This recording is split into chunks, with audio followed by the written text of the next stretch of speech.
Hello everybody, my name is Jed. Welcome to another MLB Innings 22 video, and in today's video, we're actually, I can't believe I'm saying this, but we're actually in December now. Like, it's kind of hard to believe that.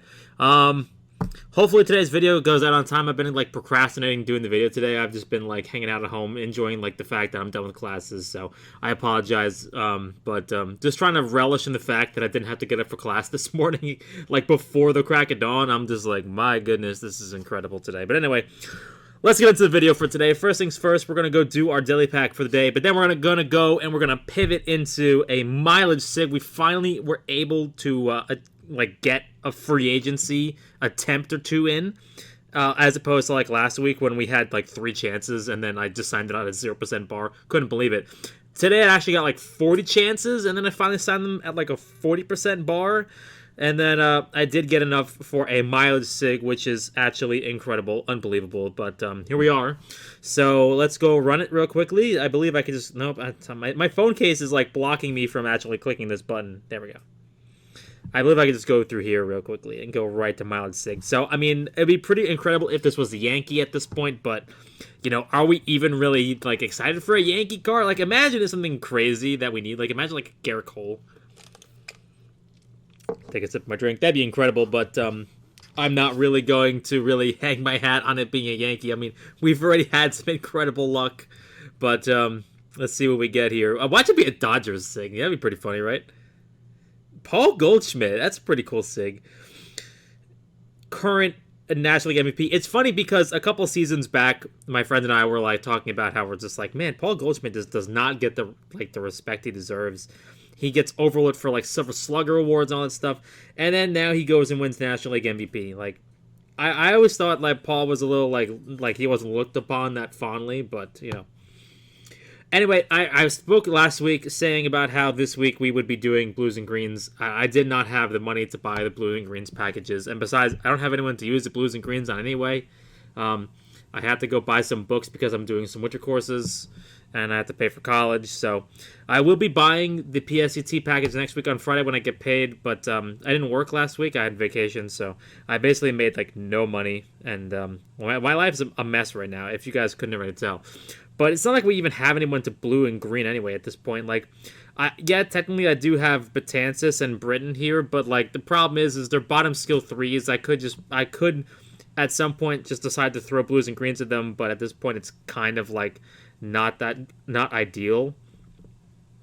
But anyway, let's get into the packs real quick. First things first, I want to clear some roster space, and I want to combine some of my normals I got from playing League this week, and also the Wandy Peralta that I don't need. I also this is gonna frustrate some people. I posted this on Twitter, and I'm gonna lock him real quickly just for the sake of it. Like, I don't know what I'm supposed to do with this card at this point. Nice, I got a free silver out of it. But now I have two Eric Gagnes. Like, I don't know what I'm supposed to do with this card anymore, man. Like, look at this. Look at this, man. Like, what is this? I have 2 Eric Gagnes, both Diamond Primes. Unbelievable, but yeah, just kind of stupid if you asked me. That was from a league reward, end of season. I couldn't believe my luck, but yeah, now I have 2 Diamond Prime Eric Gagnes. So if you're a Dodgers deck out there and you need him, I fervently apologize. I am very sorry to do this to you. Diamond out of a premium. The Diamond Prime Posada. Send it. Anthony DeSclafani. So we need to talk about free agency. Free agency's market, ever since we made that video last week, has been hot. So hot. I believe last week, the video, by that point, Aaron Judge had not signed yet. He signed last on Wednesday. He agreed to sign. He hasn't technically signed yet. I think they're still trying to work out physicals. I don't want to be misquoted. But, yeah, so he has agreed to sign with them for a 9-year, $360 million contract for anybody out there who is just unaware of what's been going on. I know, like, I am excited that he's coming back. I didn't think that... Well, that's a great shuffle. I didn't think that it was going to be that much money. I thought it was going to be something like 7 years.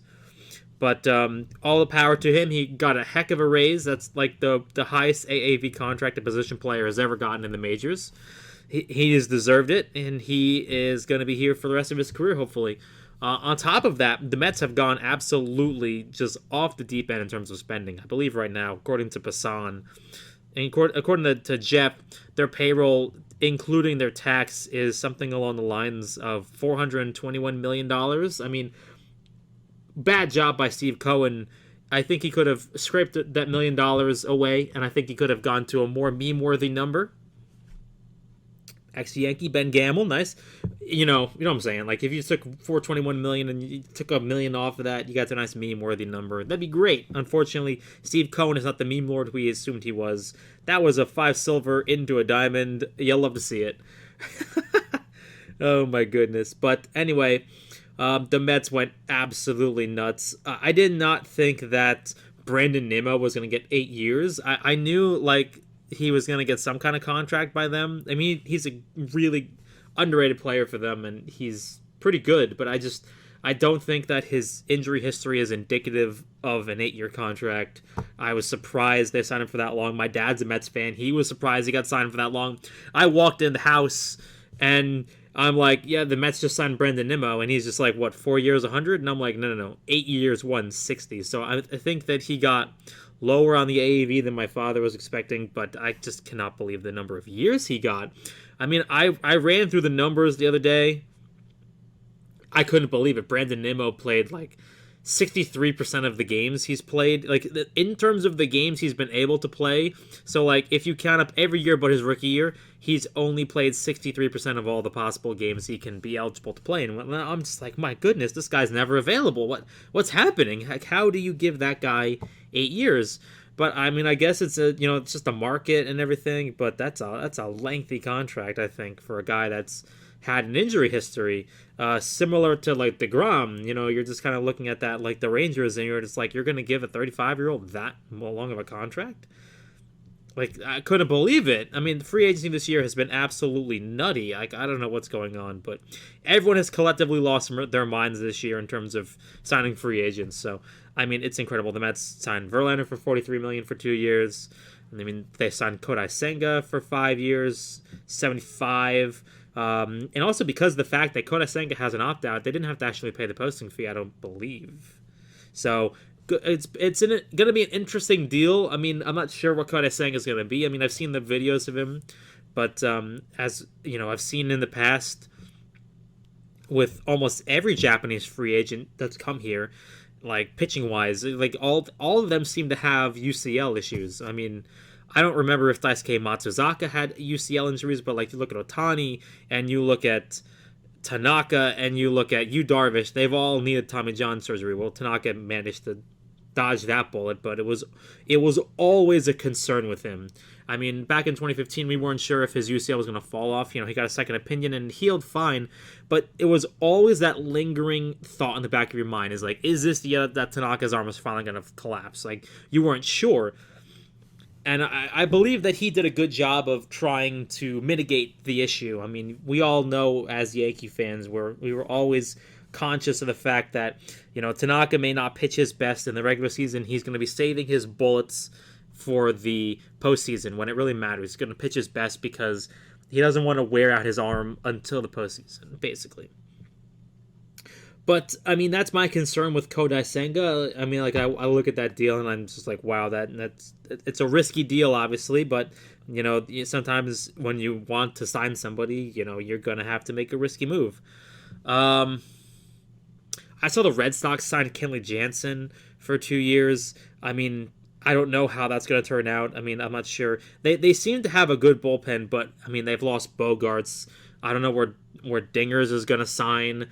I mean, like, who's left on that team that really puts the fear of God into you? Like, Rafael Devers? I mean, if that's the case, you just walk him. I don't know what that team is going to look like next year, but an interesting move to solidify the bullpen that was ready.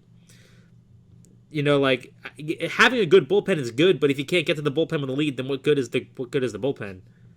You know what I mean? I'm just kind of like, that's weird.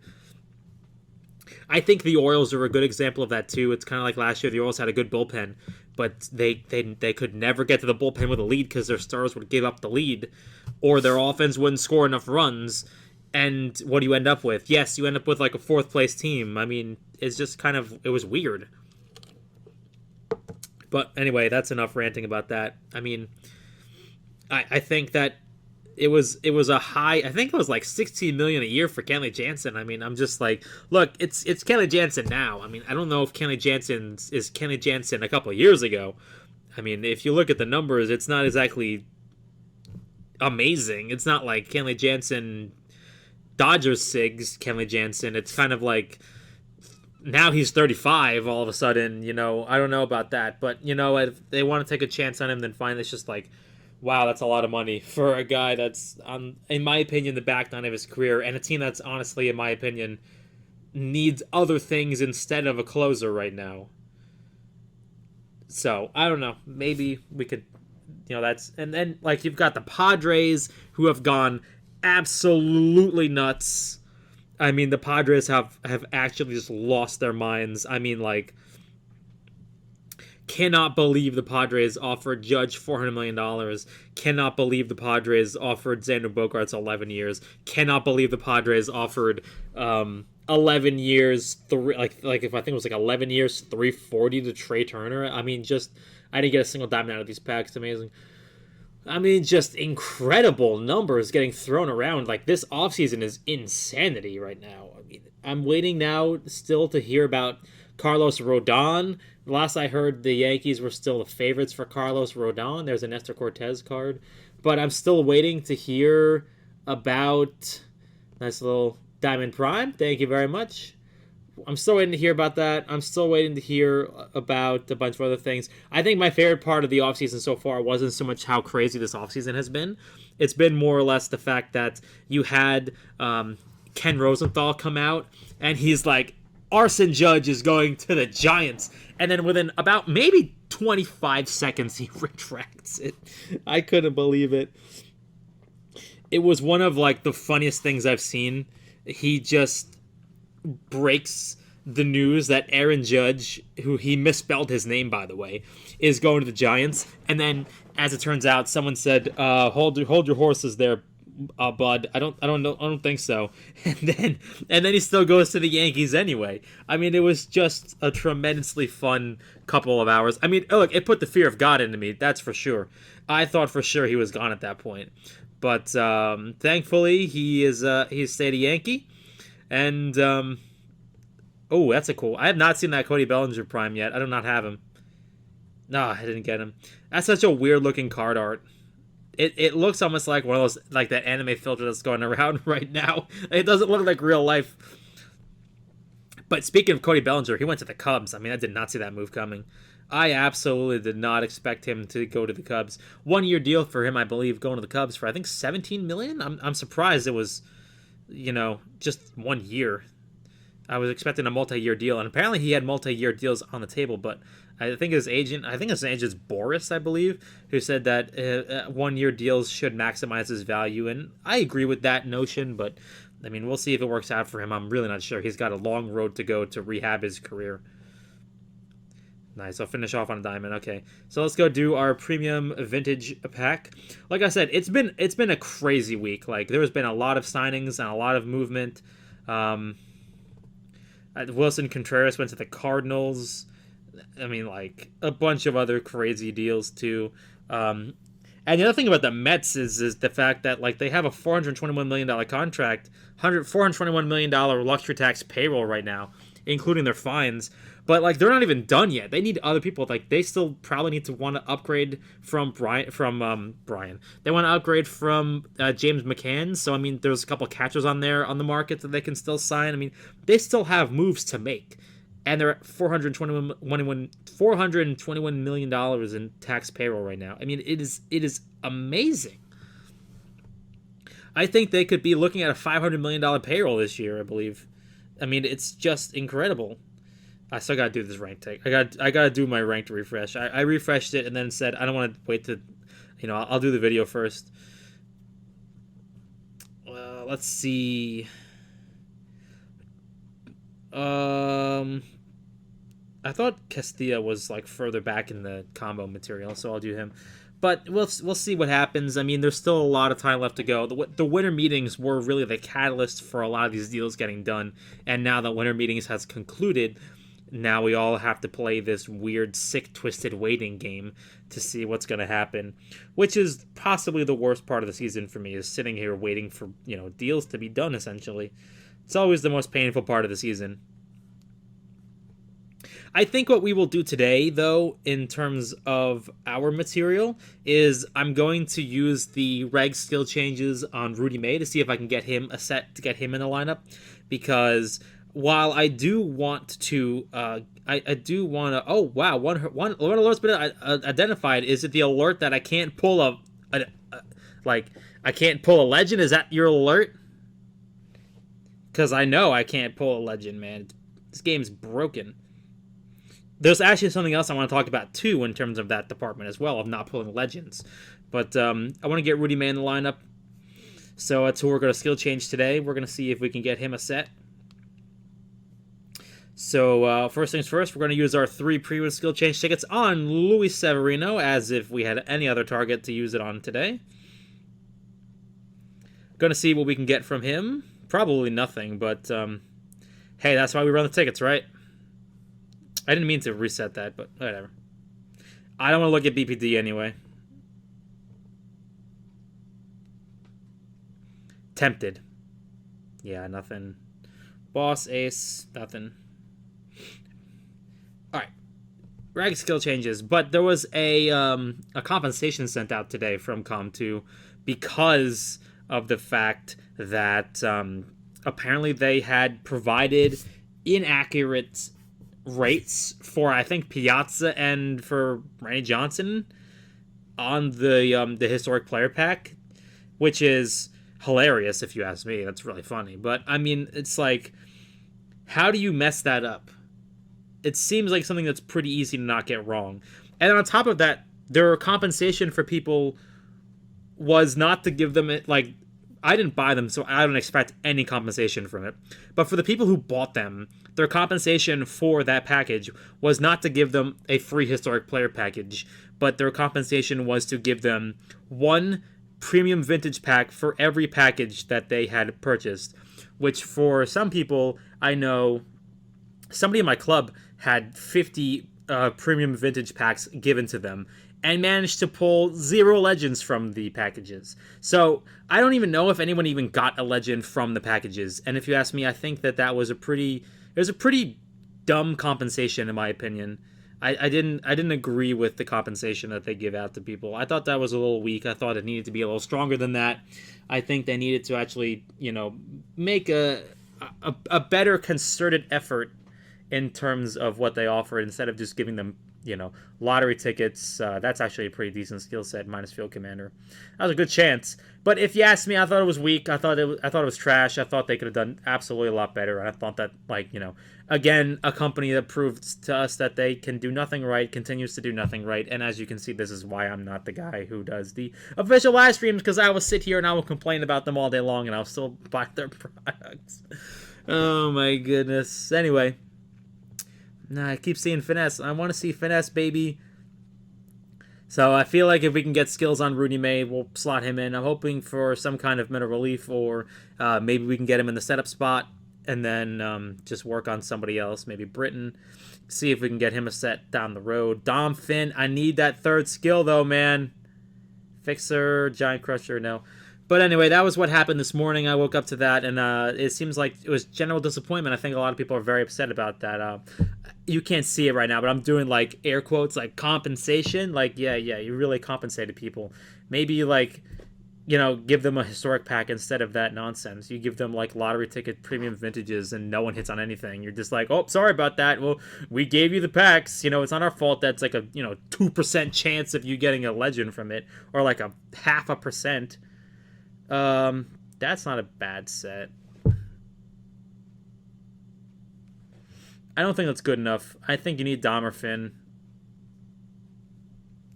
But anyway, that's going to be it for me for today. I think I've complained about a lot of things today. Anyway, if you guys have any predictions on free agents and where you guys think they're going to go, I'd love to hear about them. I mean, I think that Rodon is definitely going to go to the Yankees. I feel like That's a fact. I feel like Correa's probably destined to go to the Giants, if you asked me, and I think Dansby Swanson is probably going to go somewhere. I want to say the Braves.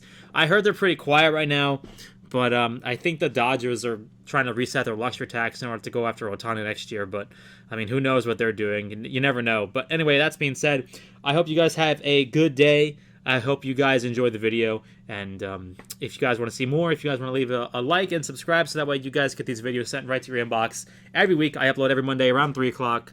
I won't say at, because I'm never perfect and no one's perfect, but anyway, I'll see you guys in the next video. Good luck with your polls, and good luck with your skill changes, and I'll see you guys soon. Peace.